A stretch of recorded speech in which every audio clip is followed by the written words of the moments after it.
Hello, dear participants. Hello, dear colleagues. Great to have you all online. Welcome for this late afternoon session on a Friday afternoon, but it's great to have you all here. I see that some people are still joining and arriving, but we have our speakers in the panel already on board, so that's great to start off with this session. I will just try to open and share my screen to facilitate also discussions. Voila, there we go. So a session dedicated to the topic of the conference, this user-centric design, but in the context of the Western Balkan region. As you all know, the Slovenian presidency, as one of the priorities, also has on the agenda to open up regionally, not only EU countries, but also the Western Balkan region. And for that purpose, we as the OECD Sigma have been invited to facilitate, to host this session. This session, I think that looks very interesting, and in which we have managed to collect a number of really great experiences, cases that are representing the region. And we have with us Mrs. Dragana Besic, the Deputy Director of the e-Government Office in Serbia. So very warm welcome, Dragana. We also have from Albania, Mrs. Romina Kostani. And Romina, she is the Director of Innovation and e-Government in the National Agency for Information Society. So also really warm welcome, Romina, on this occasion. And then thirdly, in terms of the countries, we also have Mr. Rifat Heseni. He is the Director of IT within the Kosovo Tax Administration. And after our and my short welcome and introductory words from the side of Sigma, we would like to pass on the floor to each of the three speakers, each of the three countries, to really talk us in through their experience on this important topic of user centricity, a human-centric approach. After that, what we try to do is in a mini panel with the three speakers, and in which we have also invited Mr. Florian Hauser. Also very warm welcome, Florian, on this occasion. Florian, he is representing DG NEAR at the European Commission, and he's leading there his team lead for PAR, Public Administration Reform within DG NEAR. So I think with this, we can really have a nice also discussion, also involving you as the audience in asking some questions and discussing together with our speakers. And finally, my colleague Kaido, he will draw some conclusions before we wrap up.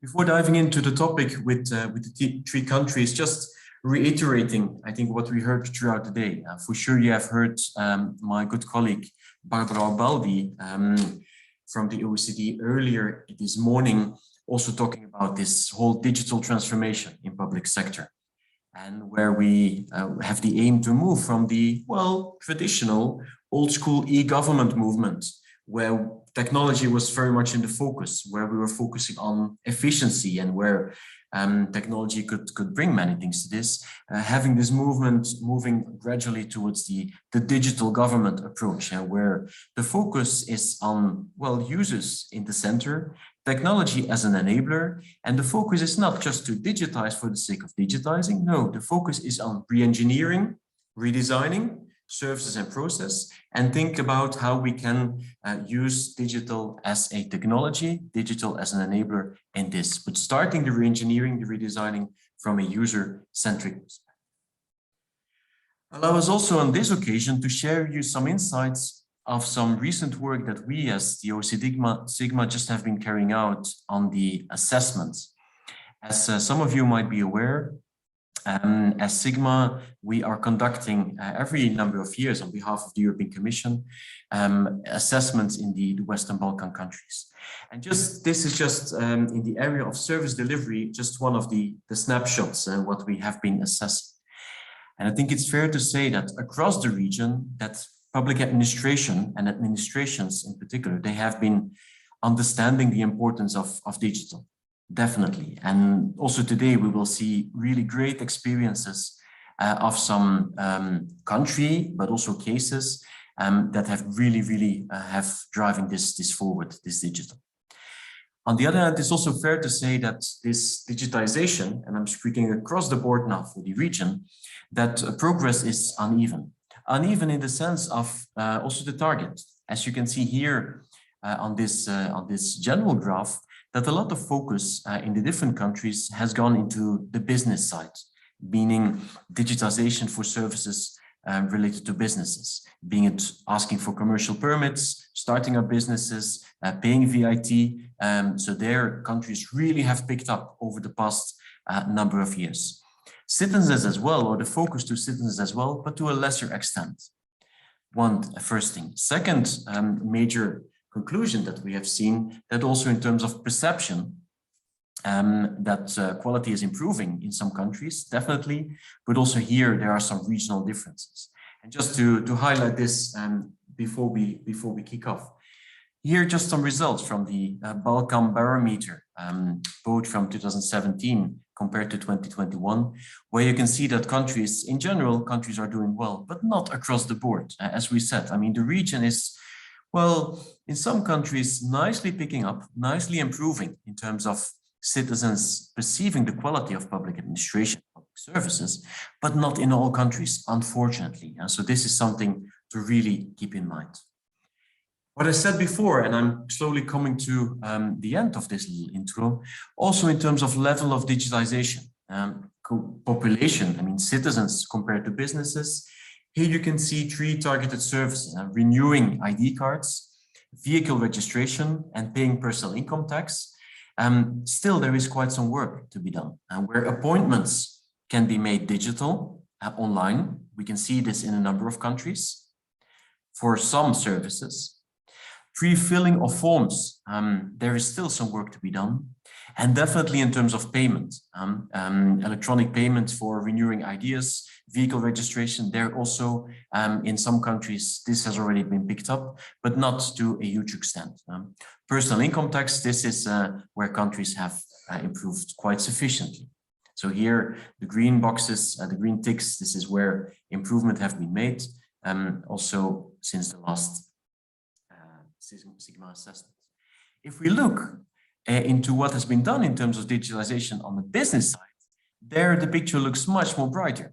Starting a business, doing this digital, or where there's like a one-stop shop available or fully digital, this is possible in all countries. Digital take-up of corporate income tax, also the figures are extremely high in all countries.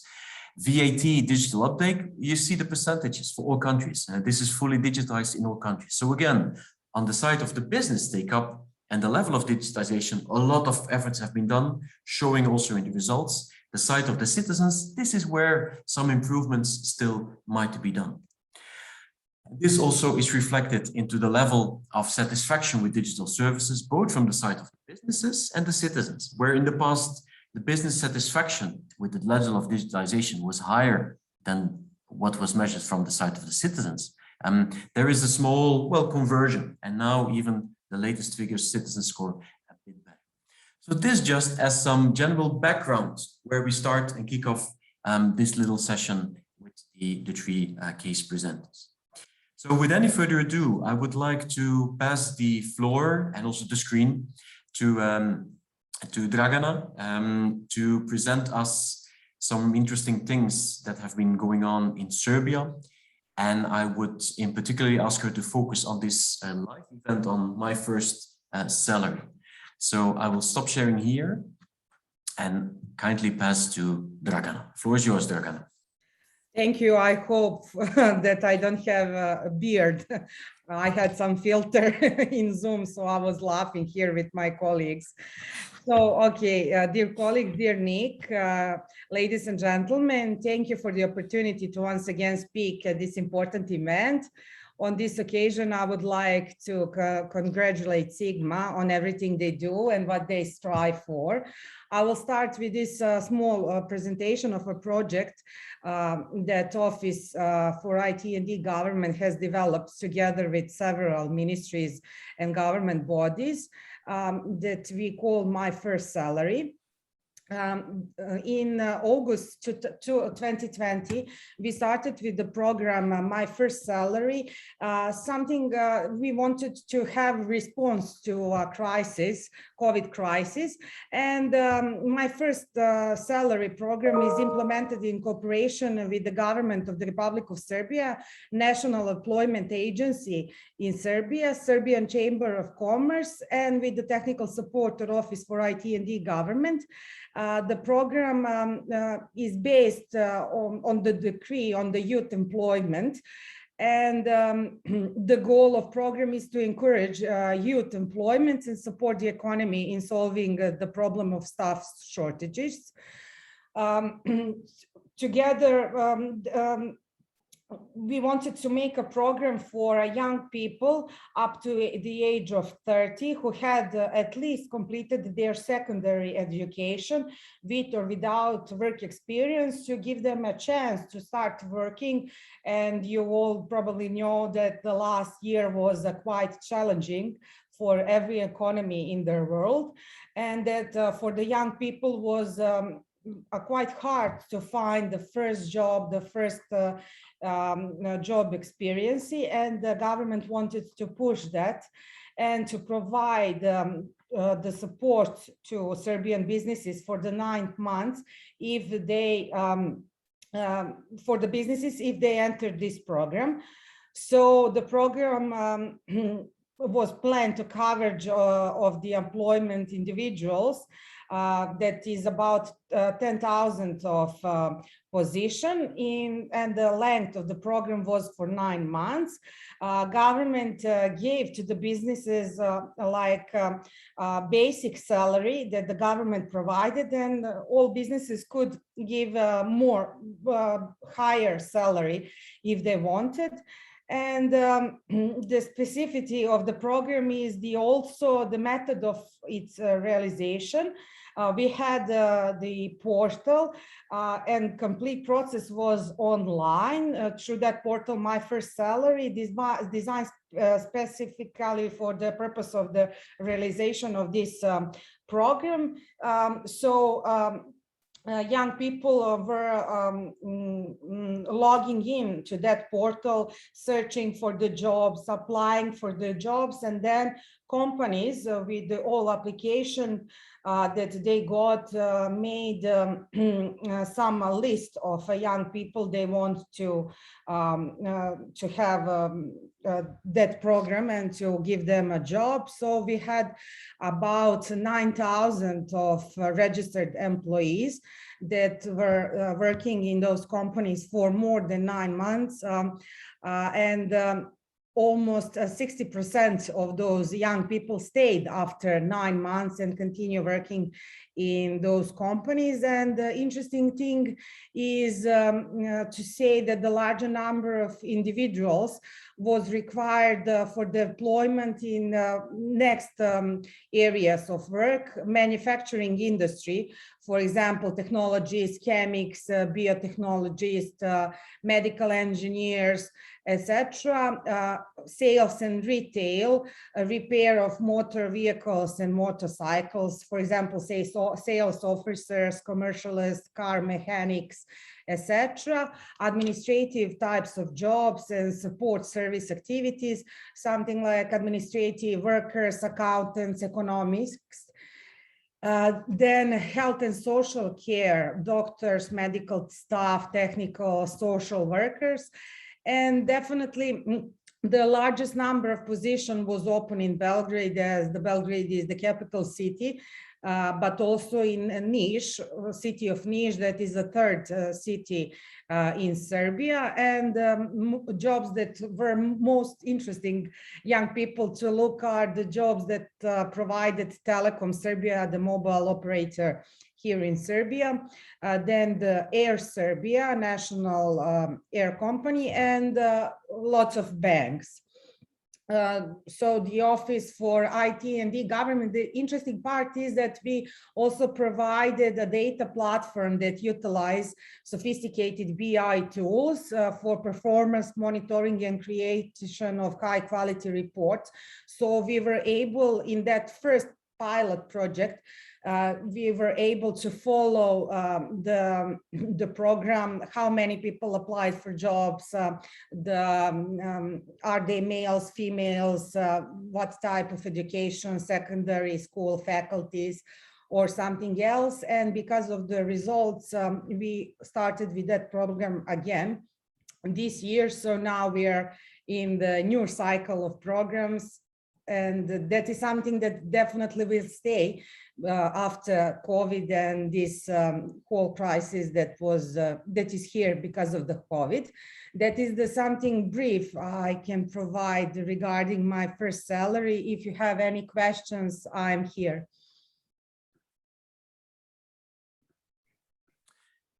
Thank you, Dragana, for giving us already a first snapshot and a first insight into the first salary experience. I'm sure that we will come back in the panel with some more detailed questions and observations from our side and also from the side of the participants, the audience. But for now, many thanks. And with this, I also would like then to welcome Mrs. Romina Costani and also pass on the floor to Romina, as presented before from the National Agency Information Society from Albania. So please, Romina, come in and feel free to share your screen and make your brief presentation in this round. Thank you. Thank you, Nick. So I will share my screen. I have a short presentation on designing these services from a user's perspective here in Albania. So is everyone able to see it? I'm at least able to see it, so I guess the rest as well. Thank you, Romina. Okay.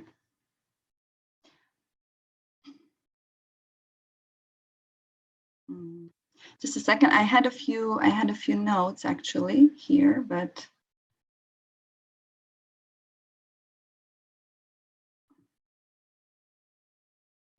so if I switch to this, is it full screen for you? It is still. Yeah, perfect. Okay.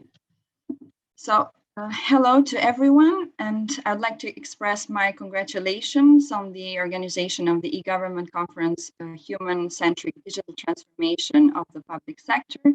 And at the same time, I feel honored to be online on this stage among other colleagues from Serbia and Kosovo, where I will briefly focus on the digital revolution of public services in Albania and how we have designed them from a user's perspective.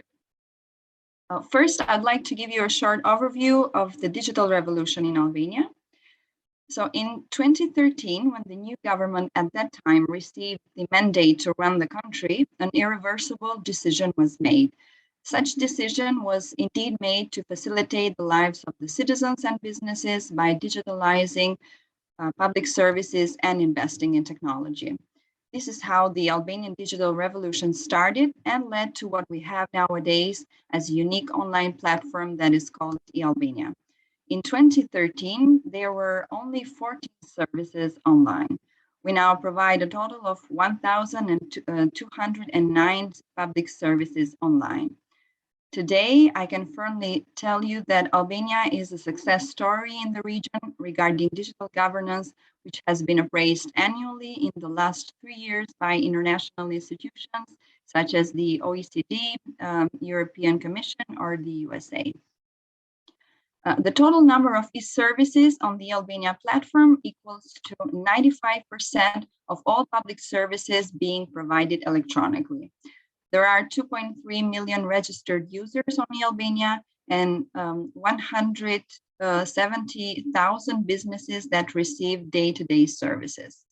We are a country with less than 3 million residents, and that means that almost all of them are part of this huge digitalization project, from the youngest to the elderly. Citizens are no longer queuing in counters. They can simply log in and receive any public service, such as enrolling children to school, booking hospital visits, extracting official ECL documents, or applying for jobs. As a result, more than 700 years of queuing time were saved to citizens and businesses simply by avoiding queues. Moreover, we have not just digitalized the services, but also removed some of their fees completely when received online, as a result of which more than 6 million euros in fees have been saved for citizens in the past 4 years. Our motto is everything to anyone. Everything is provided in real time because we have integrated an interoperability platform with 55 digital registers exchanging data in real time as of now, while 30 others are in registration process. Around 240 e-services provide in the end an e-sealed or e-signed document, and in the past 4 years, more than 16 million e-sealed documents have been generated. Citizens and businesses are no longer running back and forth to state offices to gather associated documents. It is the duty of the government employee to do this job on their behalf.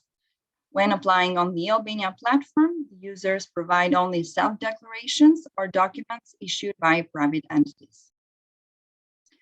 Our vaccination passport is since September recognized by the EU integrated system, allowing Albanians to freely travel in these difficult months. This was one of the most requested services to be provided online during this year, given the current situation. And now I'd like to further focus my presentation on how we have managed to design and implement everything in government related on the user's perspective. So after the communist regime collapsed in 1990, the Albanian society went into a deep transitional state for almost 2 decades. In terms of public services, citizens were encountered with queues, which made them lose time, not just for 1 day, but sometimes even months. Hard copy documents were required to be gathered from one office to another, and there was a lot of place for corruption. Eventually, this meant and also led to a poor quality service and people complaining anytime they needed a service. All these problems have already come to an end as technological innovations have enabled public services to be accessed 24/7 from home or office, sometimes in real time with no physical contact with the administration. One of the most problematic services were the property ones, and people were complaining systematically on media, on papers, regarding the extended bureaucratic procedures, which is why the government has worked and is also working hard on providing this type of services online for citizens, starting with their first digitalization. Albanian citizens now have the chance to equally interact with the cadastre office, given that each online application leaves a unique trace in the system, thus eliminating problems like material errors in documentation, as well as bureaucracies that bring about corruption. These services consist on application for registration, property certificates, copies of maps, etc., and provide even e-sealed documents with the same legal value as those provided on paper. Once, in order to get a judicial certificate, which proves that you are not undergoing a criminal trial, which is a document required anytime you start a new job. So you can imagine the number of transactions in a year. You had to submit a form in the post office, pay 3.5 euros, and wait over 14 days, risking losing the opportunity to apply for the desired job. This led to people arguing with the post office employees who were actually just the intermediators and not the providers of the service. Now the citizen applies online free of charge, and within a maximum of 5 days is provided with the e-sealed document. Farmers are one of the main beneficiaries of e-Albania. Once the application for National Farmer Support Scheme was based on two criteria. The ones who applied first and had all the hard copy documents gathered from various public institutions, which caused agitation for them as they weren't usually able to gather everything in time due to delays by public institutions. And that led to a lot of complaints also to our complainant platform, Albania That We Want, which is a platform that has been established by the Prime Minister's office. Now they apply online with no documents at all attached, and everything is gathered by the public administration employee via interoperability. Business relation to the state is all online, from starting a business to paying taxes, submitting the annual balance sheet, declaring turnover, or paying income tax. This has saved huge costs for them, as once they employed a dedicated person just to wait in queues and receive the public services they needed. The vast range of consulate e-services come to hand to more than 1.4 million Albanian citizens around the world. The process of obtaining services in the previous traditional format, including having to take several working days off, wasting valuable time, traveling long distances towards embassies or consulates, in addition to the uncertainty of not terminating the application. Their main complaint channels were the Prime Minister's social media accounts, and he's actually very active on his social media, giving responses to citizens anytime they have a question that is related to government policies or other problems that citizens are encountering, especially also to public services.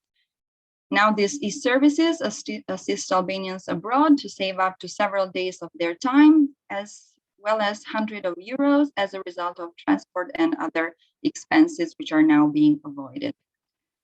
So I mentioned all the above examples of then and now to give you an overview of how we have firstly gathered the citizens and businesses' opinion and where we should focus when improving public services. Apart from social media being an essential communication channel to read their feedback and complaints, we have implemented other tools as well that we have used and are currently using too when designing e-services.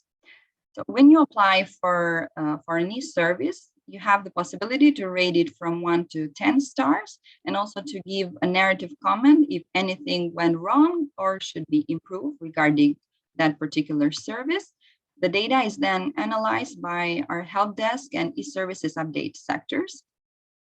We are conducting annually anonymous surveys via professional private data analysis companies to assess the provision and performance of our services and what we should improve.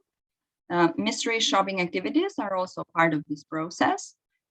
During 2018-19, before we initiated the digital revolution process of public services, surveys were distributed online, asking citizens on new e-services they wish the platform provided. However, given the results, then the government decided that the best way to put an end to complaints and bureaucracies and corruption was actually the digitalization of almost all services, leaving behind only those with a few number of transactions that didn't actually justify the investments, or those that require the physical presence of the citizen or vehicle at the counters.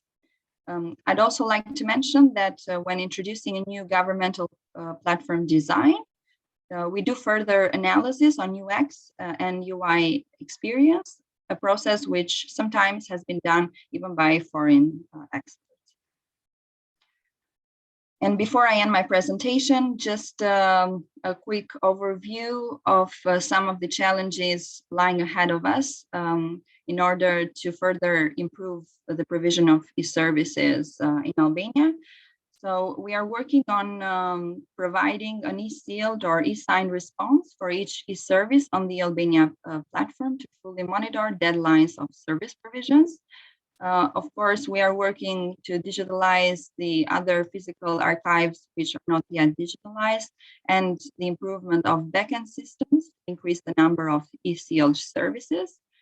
In the coming years, we will also establish the official email platform for every citizen and business as the only communication channel between state citizens and businesses. Another focus for the future is also the provision of private sector services on the Albania platform using interoperability. Currently, we are working on improving the e-payment governmental platform to simplify the payment procedure of service fees on the Albania platform. And also another very important process will be in the coming years, the integration of blockchain and the use of blockchain technology in property and health records, also the establishment of a big data center and the adoption of AI applications for public services in order to provide better services to citizens and businesses. So thank you for your attention, and should you have further questions, please pose them to me. Thank you. Thank you so much indeed, Romina, for this great presentation, but also congrats for the great results achieved. It didn't happen overnight, as you said, I mean, showing the results from back in 2013 until now, but even before, things were already in progress and process. But still, it's quite a remarkable achievement, the things that happened on all the different fronts in Albania. So really happy to hear them presented in such a clear and visible manner. I'm sure that there are questions from the audience, but again, let's take them together during the panel. So let me thank you once more at this stage, and for sure we will come back to you and other colleagues as well. But with this, I would like to move into the third case that we have scheduled for today. And this is the particular case of the tax administration in Kosovo. So we have with us Mr. Rifat Hesini, the Director of IT within the tax administration. So please, Rifat, if you want to take the screen and share your presentation and talk us into how the tax administration in Kosovo has been working on a user-centric manner. Please, the floor is all yours. Thank you, Nick. So hi everyone, dear panelists, dear other participants and followers. Thank you very much for the invitation and opportunity to be part of this panel and to talk about development we did in our government institutions in the sense of digitalization, the public services, in particular tax services for businesses and citizens in Kosovo, and always from the perspective of user-centric and also innovation perspective.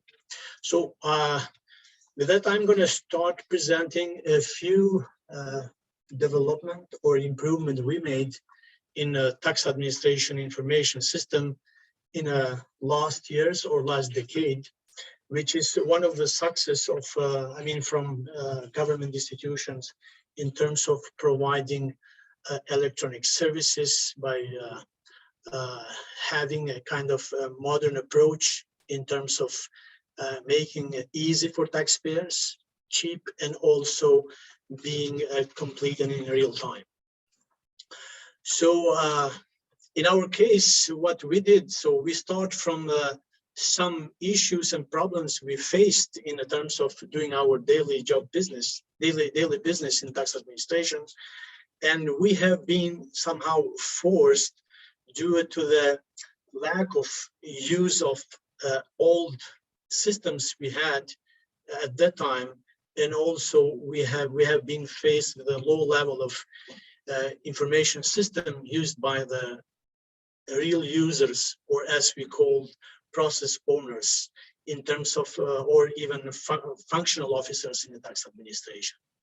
And also it was another let's say a behavior or an issue of non-involvement of users in terms of adding new requirements or even changing the system functionalities. So in other words, tax administration at that time, it was somehow a kind of IT-driven organization. So everything it was about IT, and even the usage of the system, it was a bit far from the normal user or functional users. So this is where we start. And having in a place the information system, and even though integrated information system for taxes, we still have been facing with the non-modern or old-fashioned of using information systems. So relying on a... If I can just, sorry to interrupt you, but we are not seeing the next slides. Voilà, they come. Super. I know you have them, so it was just a pity not to have them. Thanks. Here you have it. Yeah, sorry, Nick. Thanks for reminding. So when having in place the old systems like monolith architecture systems, so we was somehow handcuffed in extending or developing new applications or new services in regard with the needs, and also avoiding problems and issues and delays we had in our business processing. So what we did, we start to develop some simple apps on top of current core information systems, starting with simple apps up to some reports, advanced reports, drill down reports, so on and so forth.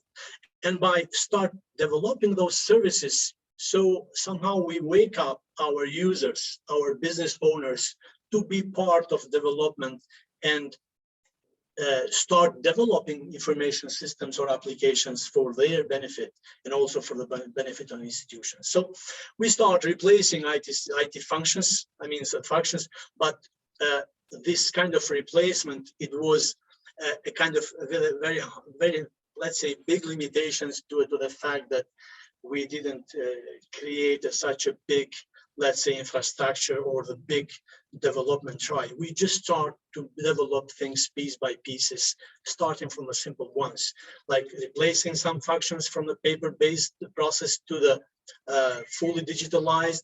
And then later on, we continued with some small administrative processes like HR, training, needs analysis, and similar things.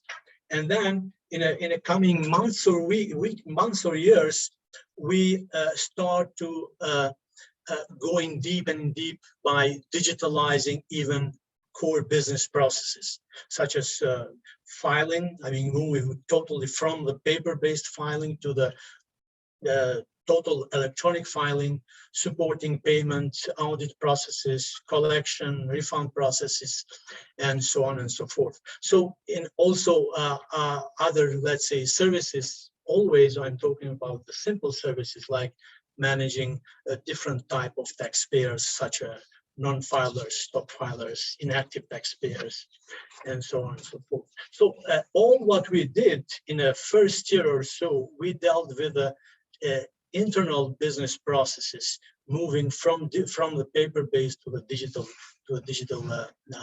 services. And while we develop an internal portal for the internal processes, then in a second scale of maturity, we came up with an external portal when we publish electronic services for the taxpayers and citizens. So as I mentioned, we moved completely for a year or two, from 2012 to 2014. We managed to transfer all tax returns from paper to the fully electronic for all type of taxes and also for all taxpayers within Kosovo. In a parallel, with a close cooperation with commercial banks, we support the full electronic payment processes from the, let's say, tax point of view. So every tax was able to be paid electronically, and even to support even non-electronic payments, which has been executed for the bank. So, and by that, we start to deliver and to add more and more tax services related to the tax administration, such as tax clearance certification for businesses, for citizens, and many other more services. It's very important to mention here that this development we did or transition from the paper-based to electronic business processes, it was done in a very close cooperation with the users, starting with the users within a tax administration, including other agencies which we are interoperating in terms of providing those services, and also with the external users such as commercial banks, professionals which are dealing with accounting, other business associations which are, let's say, which are one of our, let's say, most frequent clients, which are dealing with taxes and so on. So the key of the success, or the key of the good results we had by developing or digitalizing services, it was very much connected with the cooperation or collaboration we had with the users, internal and also external users. And yeah, as I mentioned, by providing electronic services, of course, the interoperability is one of the key, or the must condition to be fulfilled in order to communicate or to share information with different government bodies, government institutions, and also public, or even up to the taxpayers. So, as I already mentioned, the digitalization itself, it was very much connected with the users. A big transition from IT-driven organization to the business-driven organization, it was not an easy task, because the old fashion of doing things from the user perspective, it was a kind of a bad behavior, if I can say, sorry for saying bad, but also it was a kind of a long, let's say, way of doing things. And the change itself, it took time, and also we spent a lot of, let's say, effort to convince and to involve users how to change their daily job, how to change their way of doing things from one, let's say, method, or from one way to the other way. But we managed that, and we did it. So the transformation from the paper-based to the digital way of doing things, it was not just a simple thing doing something analog, but just faster than analog in a digital. So we did a kind of re-engineering process of entire business processes. So in terms of modernizing tax administration, our internal staff, together with experts, even external experts, we managed to re-engineering the entire business processes. And as you may know, tax administrations in all countries, they're very complex, and they have plenty of business processes within their scope. So in our case, when we document as-is processes, we count over 450 business processes in a, let's say, as-is situation a few years ago. When we did kind of to-be business process documentation, or we, let's say, re-engineered them, we came down to 250 business processes. Of course, with the use of technology and with automation of a lot of sub-processes and also entire processes as well.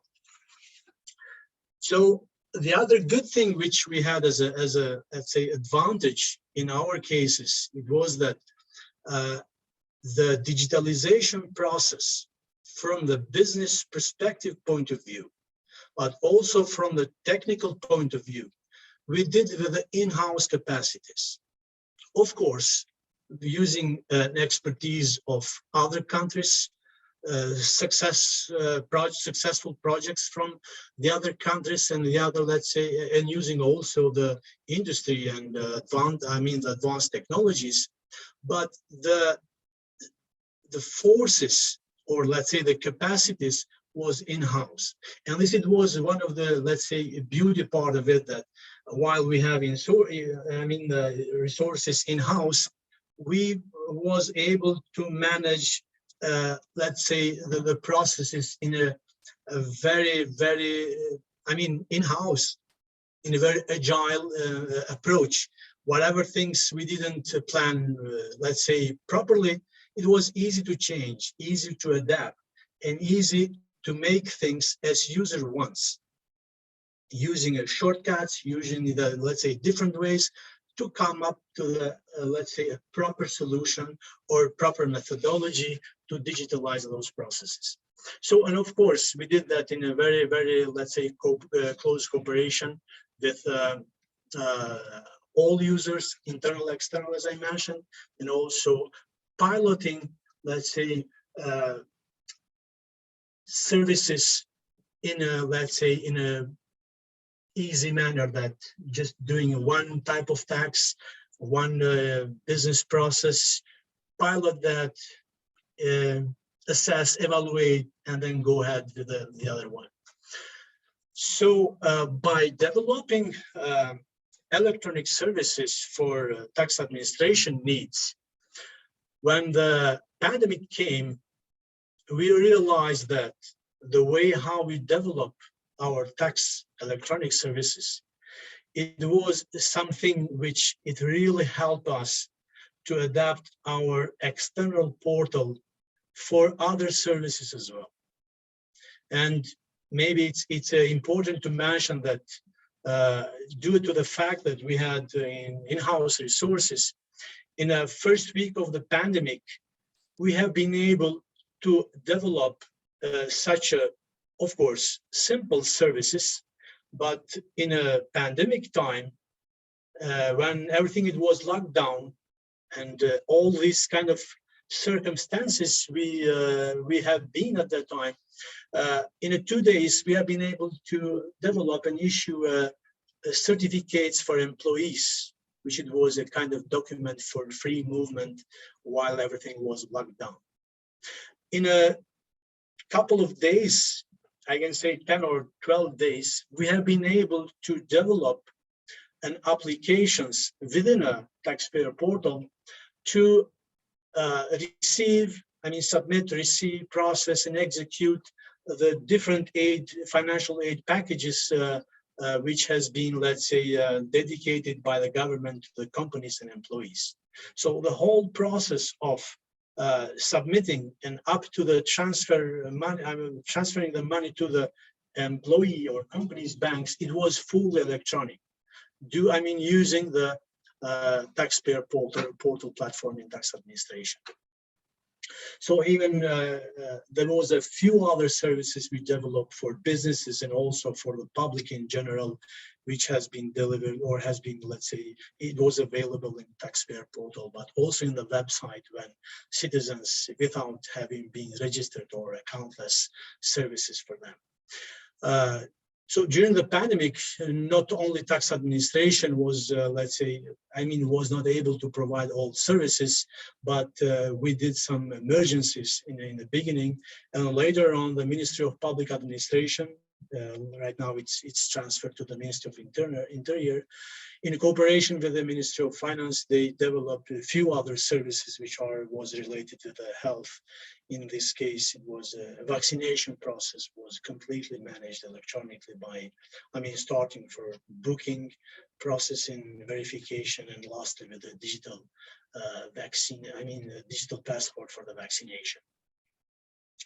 So all these services in a taxpayer portal, but also in a government portal, as we are calling EcoSOVA, this registration or subscription in this portal has been done completely online, easy, and also in a simple way. So by going through these transitions for a couple of years as a tax administration, we realized that tax administration systems are not so, let's say, there are not many solutions in a market which they provide complete and full support for the tax administration needs. But based on our experience we had, developing such a services I mentioned, we realized that the tax system as a complex and as a unique for each country's administration, it is very difficult to find out a commercial solution which fulfill all needs and requirements for any single tax administration. And what we did from this, let's say, point of view, we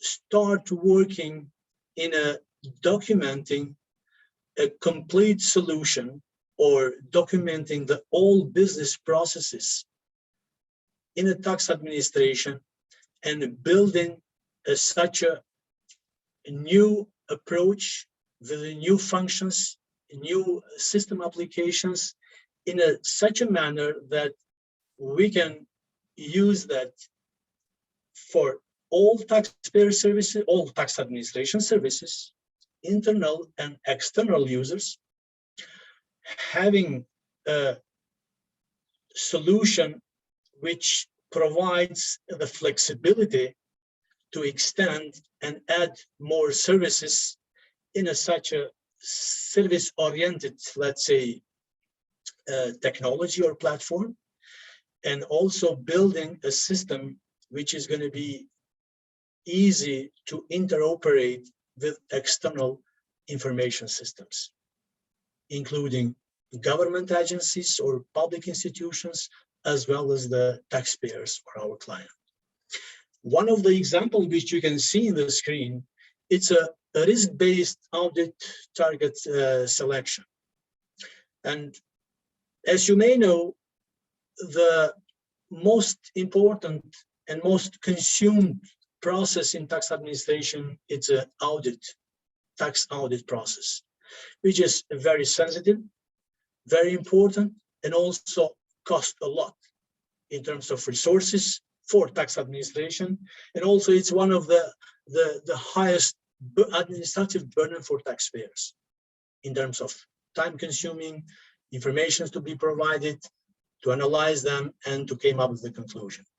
So while this is the most expensive and most important business process, we as a tax administration, we build a kind of a business analyst services for tax inspectors or tax auditors, which gives a full set of all business processes from the very initial step, finding and understanding, up to analyzing and conclusions for particular, let's say, taxpayer, group of taxpayers, community, or geographical positions, as we have in our portfolio.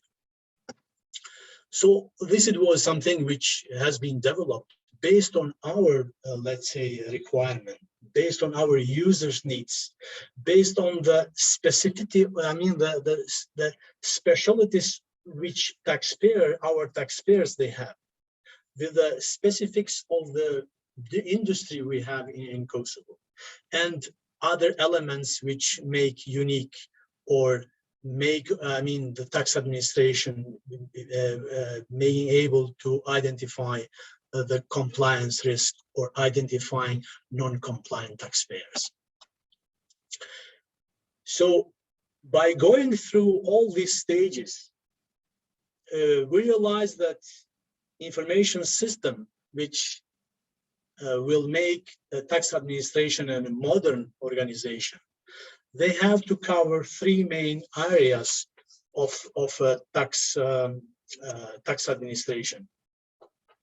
I mean, there are three major business areas, such as tax collection and operation, which is one of the most important, and this is something which why the tax administration exists.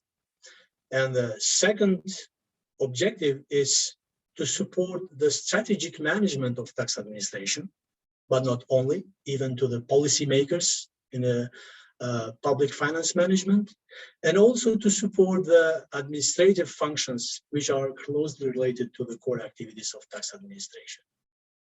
And by having that in mind, we design a big project which is ongoing currently in tax administration, modernization of Information Technology and Tax Administration of Kosovo, based on tax administration needs. And this project has been designed based on the user experience, and we dedicated a kind of a concept which provide the highest responsiveness of the IT to the customer users' needs. The other strength of this project, which we designed, it was a strong focus on configurability of the system. And the very important one, the architecture of this entire platform, which is built on a modular approach, meaning that every service has their own, let's say, as an application, has the own, let's say, resources or own functions dedicated to this business process. And all business processes in the tax administration, they have their dedicated information system, and using and sharing the same, let's say, data repository or the databases in general. So, and to connect all these features of our new system, and also one of the process I described, like risk management or compliance risk management approach, it is dedicated to provide user capability for the data analytics, machine learning, and not only to ensure the effectiveness of the fraud discovery models, but also to provide taxpayers with a feedback on what tax administration is thinking about the taxpayers. So in other words, it's a kind of a big bridge between tax administration and the taxpayers. And also, not only that, the users of tax administration down to the users of or the taxpayer themselves. Thank you. Thank you so much, Rifat. So this it was in a short from my side. Super, super. I know there is a lot of things to talk about. There's a lot of dedication and work that went into all of this from your side. It's really great to see. What I mentioned in my intro, that administrations have really picked up on the need for digitization. And if it's not all across the board, it's in some really dedicated cases. And I think the Kosovo Tax Administration is one of these dedicated cases for sure. And for me, it also underlines this, I remember the baseline that the Dutch tax administration had many years ago. They're saying, well, paying taxes, we cannot make it more pleasant, but at least we can make it more easy. And I think this is really all the things that you have been designing and setting up in decreasing the burden on end businesses, but also citizens, and really streamlining this. This is really, really impressive. So thanks so much. And also for you, we come back in the panel right away. Thank you. Thank you once more, Rifat. With this, I would like to well, hand over in a way to Florian, but also kick off the panel with this. But first, hearing his insights, his takeaways, maybe also some, I wouldn't say conclusions, but certainly some things that he spotted throughout the presentations. Please, Florian. Thank you, Nick. Can you hear me well? Loud and clear. Yeah. So, you know, I love this topic, and normally I talk a lot, but I'm quite speechless, and I really don't know what else to add. So there were three really impressive presentations, and to be honest, I wanted to emphasize that the technology is not the problem, but you really should think about your business processes to become more citizen friendly. But then Rifat did that so well in his case study of the tax administration, and so it was really great. And it's not a light feat. You know, we have here the Western Balkans, and my own career, I used to work until recently for relatively new service of the European Commission called the Directorate General for Reform Support. And they get many requests for support with their digitalization of the public administration from, in fact, all member states. So it's not something that there are some member states out there that feel they're totally perfect in this. And really the demand for support on digitalization is enormous.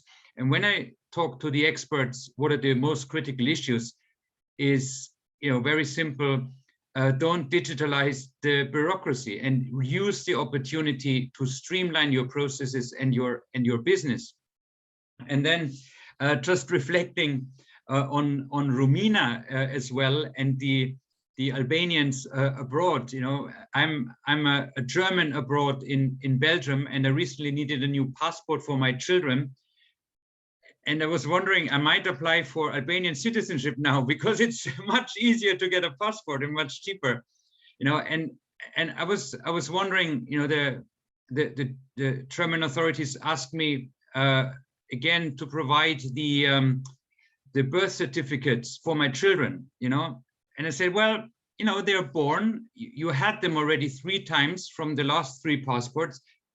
That doesn't change. Why do I have to give that to you again? And I know that some countries also ask for a recent birth certificate, not older than 6 months. But why? So it's costly and it wastes everybody's time. I don't know whether actually it's a scheme to earn some money for the state, but I don't think it helps. I'm sure there are better ways to do that. And so and referring to this, obviously the once only principle is something that I think all 3 speakers alluded to, and that only works if the state has a lot of information on the citizen, but normally it's really spread across many databases, and these databases, they really need to interlink seamlessly. And I would also like, obviously this seminar is on the user centricity, but also in the back office, you need to consider how much effort is it to gather all the information. I remember we were in a conversation with colleagues from Greece, and they told us, well, we are implementing now the once only principle, so we make it easy for the citizen. But we need to make all the phone calls to find out where the data is, and it creates so much work for us that we are going crazy. So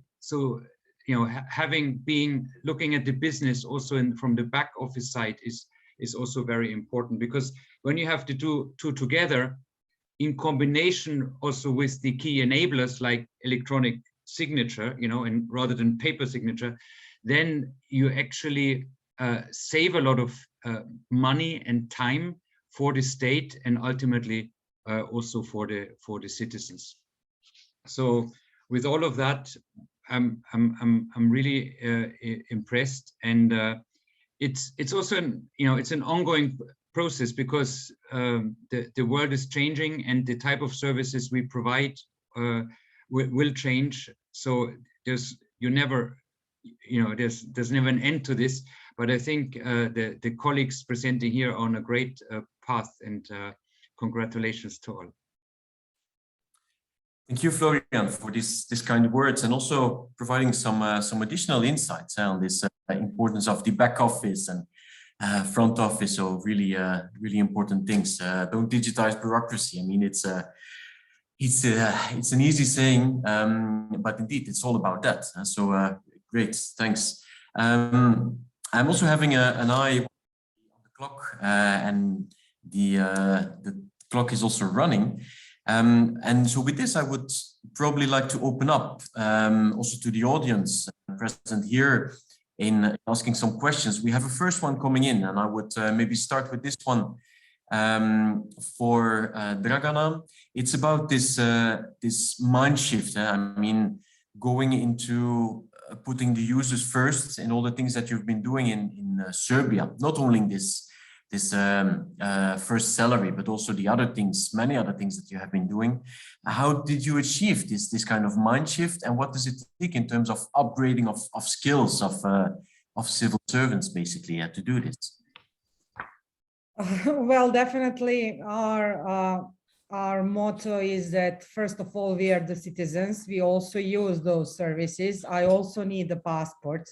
I also need my ID card, and I really don't want to, me or my team want to, I don't know, go to 7 different counters. So every time we develop some service with some ministry, we sit down and we talk how looks the process now offline, if we can say that this is offline, where citizens need to go. Then we have a team of a legal advisor that are reading all the policies.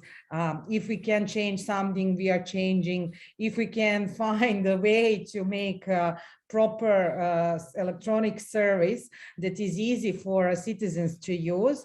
And during the development, we started working for the past 2 years with focus groups. So we started with various citizens, various ages, education, and we tried them to test the service. Do they know how to finish electronic service? And all those feedbacks are very important to us. Even if we publish some electronic service, it's not yet finished. Sometimes after some great feedback from users, we have online support, we have email support, we have telephone support. So all those feedbacks we are gathering, and we have like again discussion what we need to change or upgrade in some electronic service. We want to have services, electronic services, that you can finish while you walk in park with your mobile phone in your left hand. You don't need even a both hand to finish something. And that is a long way in front of us, but we started walking to that lane, and that is a never-ending process. No matter how good you think you are, you always can do something to improve that electronic service. And during time, in 1 year, technology will change. We will need to have better services. So that is never-ending process, and user experience, user interfaces are quite important to us in developing some services. Super, thank you, Dragana, for this. Maybe a question, if I don't see a question in the chat, so please, colleagues, if you have a question, and participants, I mean, if you have a question, drop it in the chat and we will pick it up. A question from my side to Romina. With all the great things that you presented, I mean, that Kosovo, that Albania, sorry, has been doing, what was like the main drivers? I mean, what was like the main pushing factors and also enabling factors behind achieving all of this?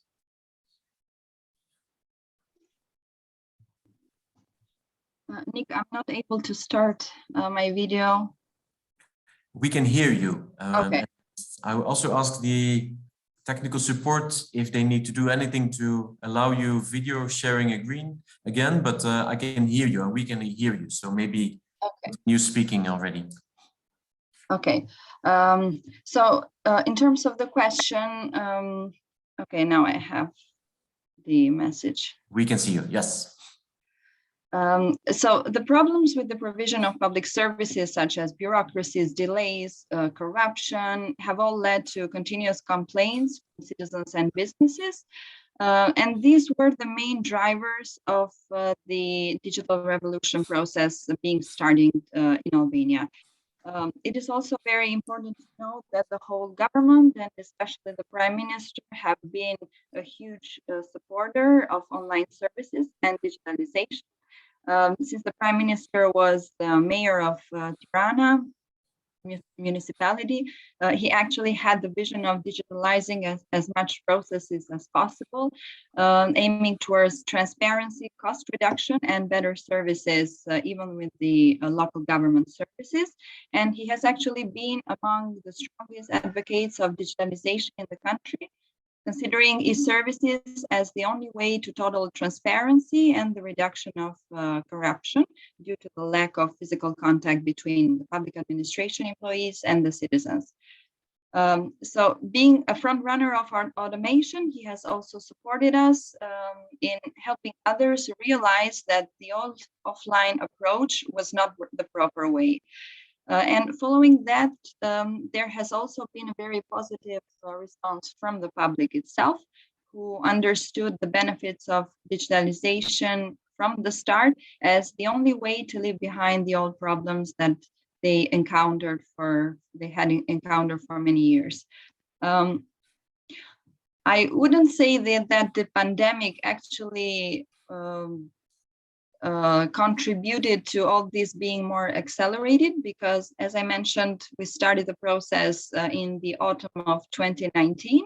So when the pandemic hit, actually, we were in the first phase of transforming more than 1/3 of public services to online only, because we had 3 phases during 2020. So it was a process that was already started before the pandemic. But what the pandemic did is actually justified all the efforts that had been done and were also being done during 2020.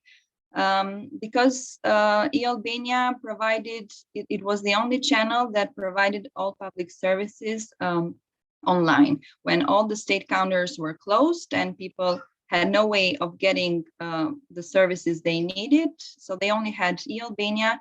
And at that time, e-Albania withstood all the service requests from citizens and businesses in terms of public services. So especially during the quarantine months, the provision of public services online was over 2 to 3 times higher than usual. Thank you so much, Romina, for this and highlighting this important aspect in saying that, well, the pandemic in a way didn't accelerate it. In your case, it's well justified, and probably in other countries also highlighted the shortcomings. So I think this is an important element. Yeah. Thanks, many thanks again for this. I know that my colleague Kaido has a question. And also Kaido will wrap up and conclude this session. So I propose to pass on immediately to Kaido in asking the question for Rifat, and then maybe also immediately wrapping it up afterwards. So Kaido, if you hear this, please come in and take it forward. Thank you very much, Henrik, and hello everyone. Yeah, just a quick question to Rifat, because yeah, it was quite impressive what you presented. Your work in tax administration in digitalizing your services. My question is, how much support did you get from central agencies dealing with digitalization? If not, did you miss this kind of support?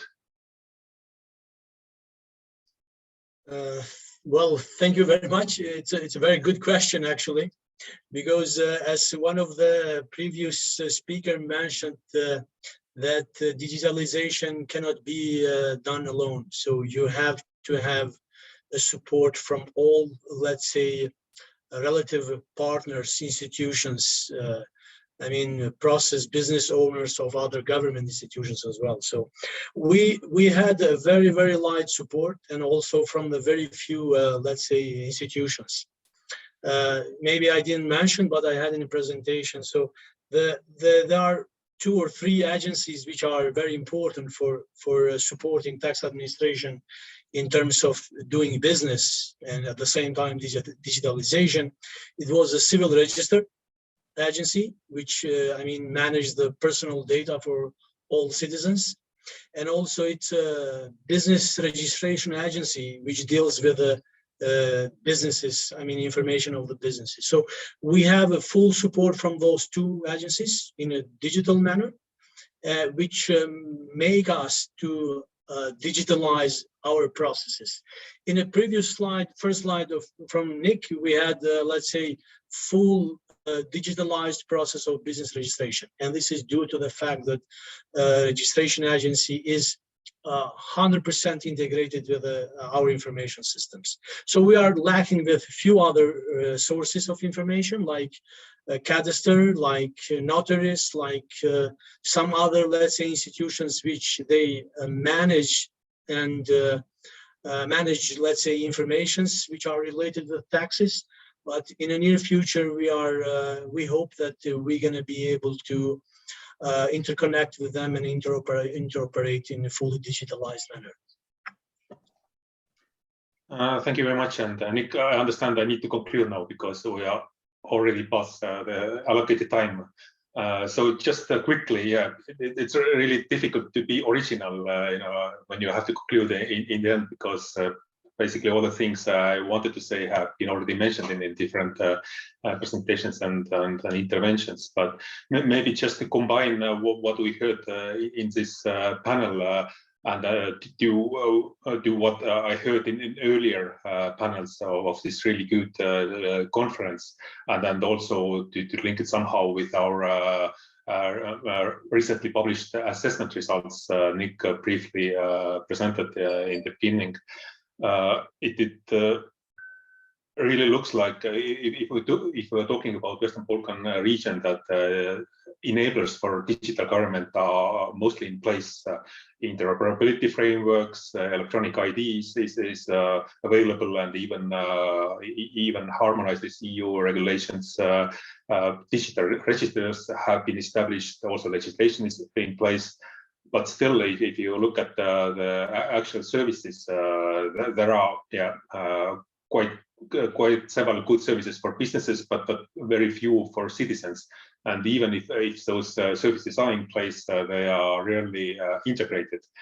And then, yeah, this makes you think, why? What are the problems? Because enablers are there, people are motivated, people are there. So what's happening? And then, yeah, I guess almost in all presentations today, it has been mentioned that, you know, probably we tend to think too much about technology, that, you know, technology determines the success, but usually you end up discussing about management issues. And then I was really surprised to see today, you know, it was first time for me to be in this type of conference organized by the presidency, and it's e-government conference, but there was no talk about technology. At least all the sessions I've been and the presentations I've seen, it has been about management. And I guess this is also the problem in Western Balkans in most cases, that the problems are quite often with the re-engineering processes. As said several times, we see cases of digitalizing bureaucracy. There is a lack of performance data on services. There are not sufficient skills in public institutions. The networks are maybe not strong enough. And when I asked this question to Rafik about Rifat about support, the central support, I think this is one of the central issues, and then one of our key findings of our assessments as well, that for digitalization efforts, even when the central agencies are in place, the support is not always sufficient, and it's not a problem in the region, in the West Balkan region today. In different presentations we saw that it is also a problem in many EU countries, but also there are very good examples in EU countries to follow. So yeah, and then yeah, one is the support to the government agencies, and then of course support is also needed for the users. So yeah, these are my main conclusions from this panel. So thanks a lot, Nick, and back to you, Nick. Thanks to you, Kaido, for wrapping it up in such a concise manner. So allow me just to thank at this hour all the speakers for their great and preparations, but also the delivery. I know that there are still some questions, but I think the good news is that we will, from the Sigma side, we will follow up in the course of next year with some dedicated webinars focusing on different topics, the ones that Kaido mentioned, but also on the user experience, user interface, setting standards. So all of this is to come. So keep following us, and we will provide with some interesting further follow-up webinars. So also thanks for Florian for being here from the side of the Commission. I really appreciate it. Also for all the colleagues being online this Friday afternoon, I really appreciate it and many thanks. And I think with this, we have used all of our time, and we are expected back for all of us who want to attend the closure and plenary sessions of this really nice event. Thanks to the presidency to have us, and look forward to be in touch with all of you online, but also offline and in real life. Thanks to all. Have a great weekend ahead and stay in touch. Bye-bye. Thank you very much. Bye-bye. Bye. Have a nice weekend.